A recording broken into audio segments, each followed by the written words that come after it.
here we go. It's time to check out some of my absolute favorite cartoons, with one small catch. These are the most embarrassing moments of otherwise fantastic cartoons. Because these cartoons are normally such masterpieces, it is soul-crushing when the creators release an outright dreadful episode.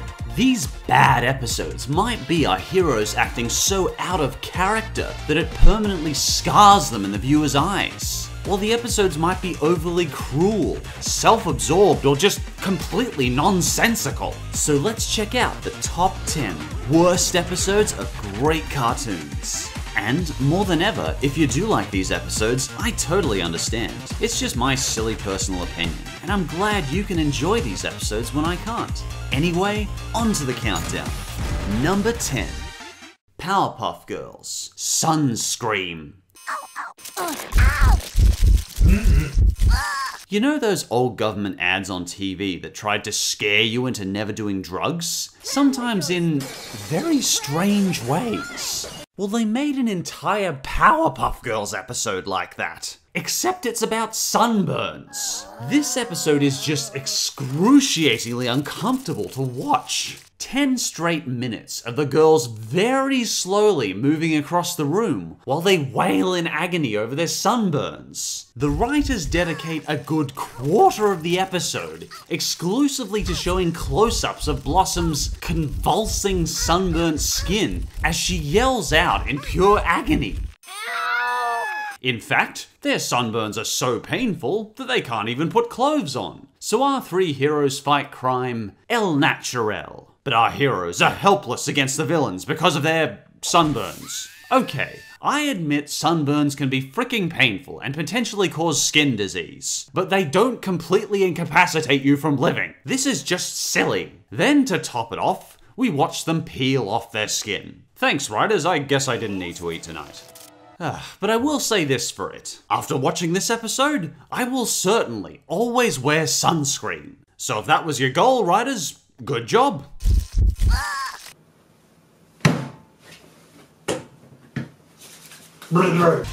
And for number 9, Adventure Time, Dream of Love. Okay, now let's have an episode that consists purely of an 80-year-old elephant and a pig making out. Doesn't that sound pleasant? We start the episode with Finn and Jake encouraging Mr. Pig to confess his love to Tree Trunks. Okay, I'm a little grossed out, but I'm happy for them. Moving on. No, wait, we're not moving on. They're just making out over and over again. This entire episode is just Tree Trunks and Mr. Pig making out. We even get close-ups of their tongues. Ugh. What were the writers thinking with this episode? Then the two are tragically split apart because they made out so much that they disgusted the town.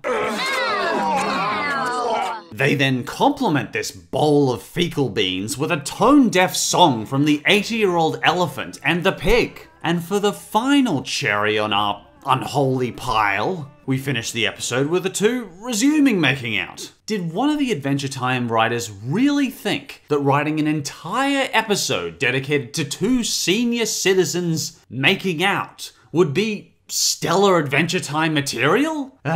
Moving on. Number 8. SpongeBob SquarePants, a pal for Gary. Let's move on to one of the most god-awful SpongeBob episodes ever conceived. There's a few real stinker SpongeBob episodes out there, like SpongeBob You're Fired or The Splinter, but very few match the beastly quality of a pal for Gary. This is the closest thing I've seen to animal torture ever in a cartoon. Our usually good-natured SpongeBob is completely out of character. The imagery is very unnerving, and the sound effects of this monstrous horror pet are legitimately disturbing. Gary is tortured by a monster, and SpongeBob sadistically punishes him in return. And even as the monster slowly eats Gary alive, SpongeBob still continues to punish him. None of the imagery is pleasant. Most of the episode we're looking down the throat of this Leviathan horror, and it's basically just about watching Gary be tortured. I'm actually impressed at how uncharacteristically cruel this one is. Is this episode the big one? The one that made everyone think SpongeBob has gone downhill? It's entirely possible. Or is there an even worse one out there?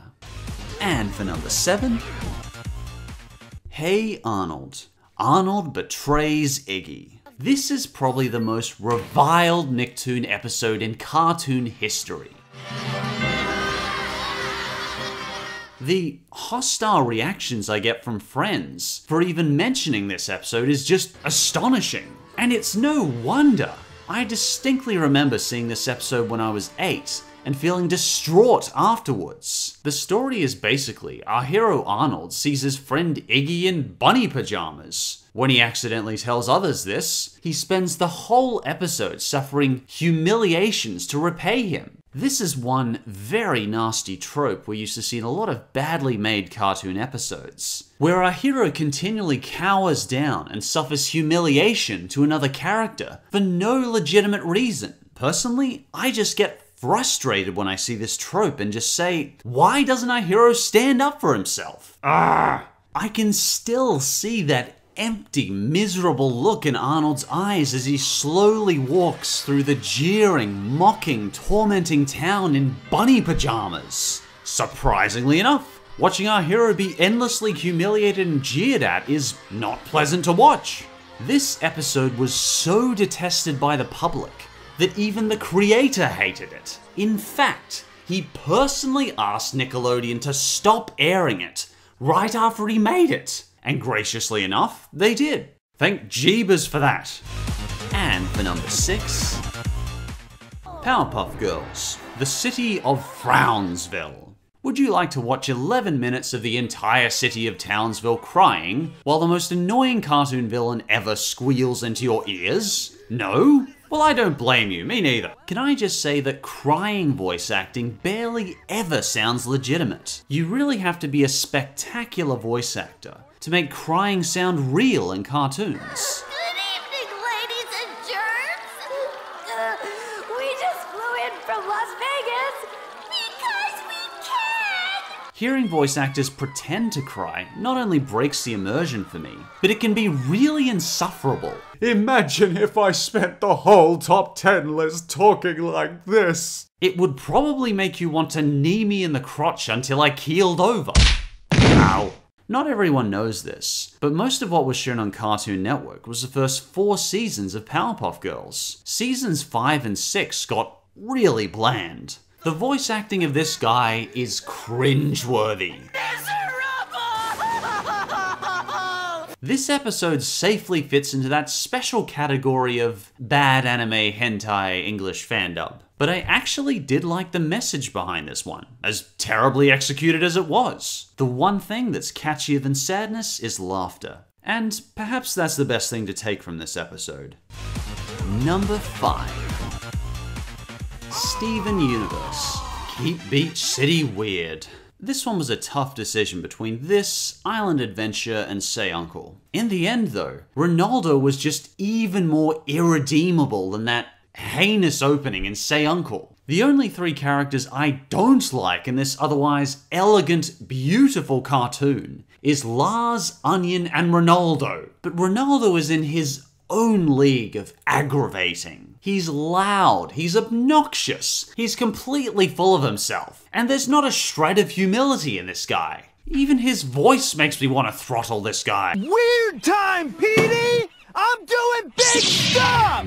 And we get an entire episode dedicated to him, with continual wide-angle lens close-ups of his face. Not only that, but he's dangerous, knocking Steven out because he thinks he's an alien. In a surprisingly unsettling scene for this cartoon, Steven is slowly inspected in a dark cabin by this train wreck of a character. The only part I liked was when we got to see Ronaldo get the crap kicked out of him by Garnet, Amethyst, and Pearl. I think I agree with Doug and Rob on this one. The Rebecca Sugar made this character so people didn't think her cartoon was too perfect. In case we tried to burn her for being a witch, Joan of Arc style. My only other guess for the reason Ronaldo exists is maybe it's a message from the creators to not end up like Ronaldo. Question your world, but don't lose sight of reality. And don't be a completely self-absorbed goon. Ronaldo is a giant wart on the face of an otherwise immaculate, gorgeous cartoon that I simply adore. Fortunately, in the newer episodes, he's nowhere to be seen.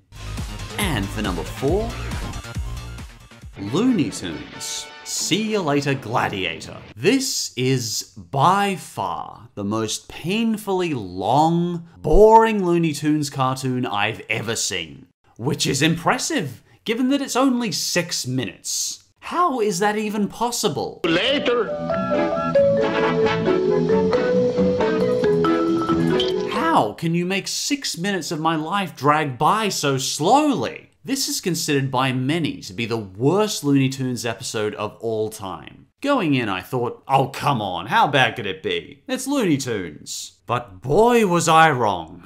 Get this premise. Daffy Duck and Speedy Gonzales go through time in a time machine. How could you mess up this premise? You have Daffy Duck. You have the freaking voice legend Mel Blanc at your disposal. You could have just done a short of these two talking for 6 minutes and it'd be more interesting than this. But the episode just drags on as the two slowly walk from screen to screen or simply announce whatever humdrum activity they're doing. Again, writers, you botched up Daffy Duck, time travel, and Mel freaking Blanc.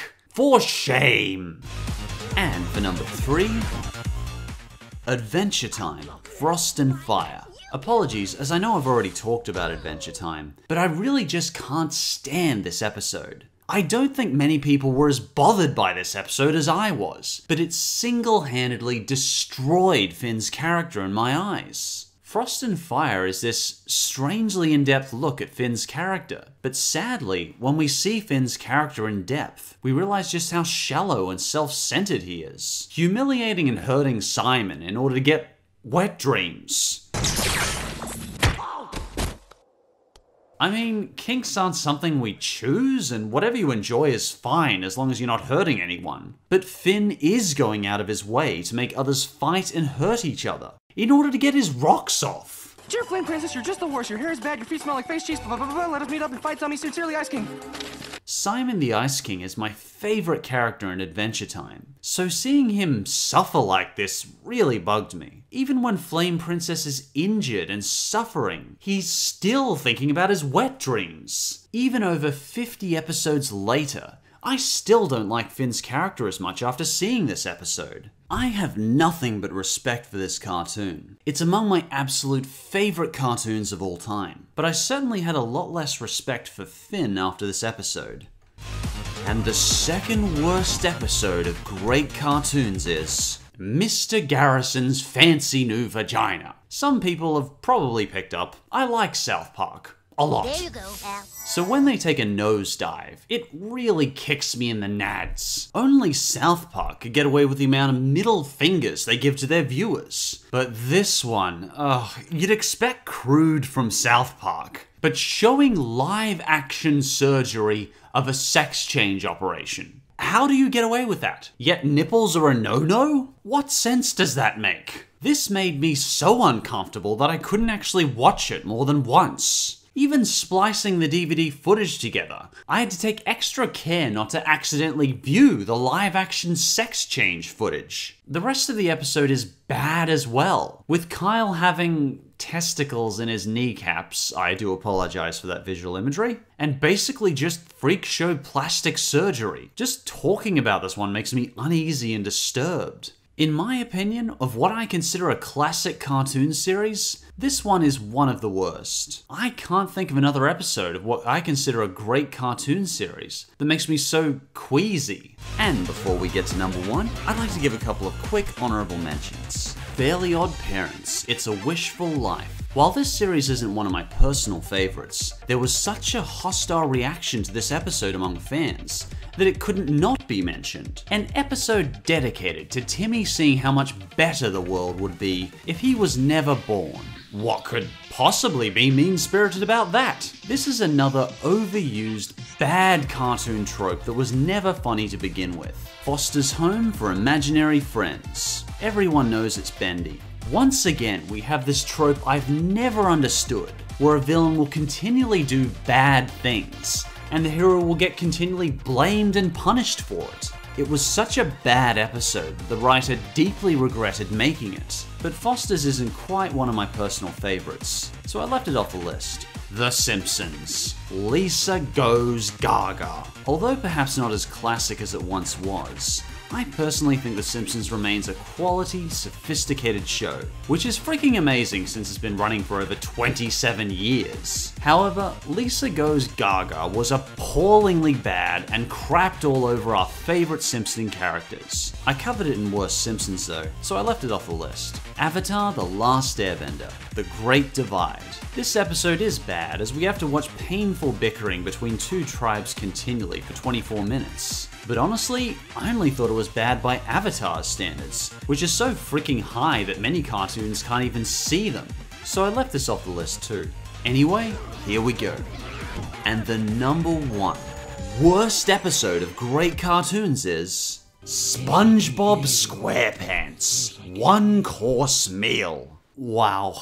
I really didn't expect any episodes on this list to fall into that special rotten category. But you've done it, writers. An episode about the slow isolation and torture of Plankton. And I thought A Pal for Gary was bad. In this episode, we watch Plankton collapse into a deep pit of paranoia-filled despair, as he is continually traumatized by Mr. Krabs dressing up as a whale. Interestingly enough, Krabs doesn't actually have a reason for torturing Plankton. He's not protecting the Krabby Patty formula, he's purely doing it out of malice.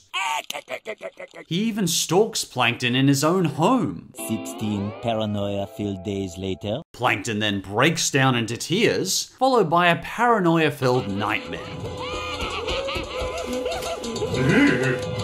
I just don't get it. Do cartoon writers just get possessed by evil satanic spirits when they make these episodes? And then Plankton tries to kill himself. Because, you know, self-harm is such a kid-friendly topic. It's just, I'd expect self-harm jokes from Family Guy nowadays, but SpongeBob? The show that is sometimes too sappy even for me? And Krabs is happy to hear Plankton is attempting to kill himself. That's actually kind of impressive, really. I mean, don't get me wrong, this episode is foul kitty litter that's been left out in the sun for too long. But just the fact that the writers could skip an episode about torture and self-harm by the Nickelodeon censors really is an impressive feat. If you didn't consider Mr. Krabs a sadistic, selfish scumbag villain before, you certainly will after this episode. You know an episode has truly defiled a normally excellent cartoon when you start rooting for